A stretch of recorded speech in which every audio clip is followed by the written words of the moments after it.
This morning in today's finances, we continue our theme of taking control and focus on planning. Barbara and Tressa join us from Rockwood Stone Wealth Management with all the details. Good morning. Good morning. Appreciate you being here. Everybody really enjoys the financial advice, and today we're talking about something that people really need to, I don't know, I almost want to say, in some cases, worry about a little bit. So tell us a little bit about that. Time to take control. Last time we talked about how you can control the way you invest your money. Today we want to talk about how you control planning. Okay. So much gloom and doom. It's really time to just step up and take charge. So we have a few hints here today for that. Okay. Yeah, the first thing that we'd like to tell people is in order to take control of your retirement planning, the first thing you need to take a look at is a budget. Now, everybody really needs to budget, but when you're talking retirement, what you need to do is you need to figure out what your expenses are going to be in retirement. Typically, we take what your expenses are now, plus or minus anything that you think is coming along, and what your income is going to be in retirement.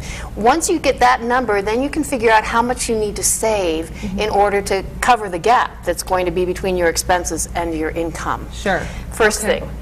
Another thing is Social Security. If you're a married couple, don't just consider diving into Social Security at 62, both of you. There are ways you can plan the timing. Each of you plan the timing of your Social Security. So perhaps one claims Social Security a lot later, leaving a larger benefit. That can make a difference of thousands of dollars over the course of retirement. So when we do financial planning for our clients, we sort of factor that in and do a lot of what ifs. Okay. So, and manage your long-term debt. You know, if you're getting ready for retirement and you've still got a rather large mortgage hanging over your head, it might be time to think about maybe downsizing. You know, a house is a lot sweeter if it's already paid for. Absolutely. So, and that probably factors into the budget after you retire and what payments you have and things like that. So that's very important. Yes. Absolutely. Okay. Another thing is pensions. Not all of us have pensions these days. If you're one of those people that has a pension from your job, great.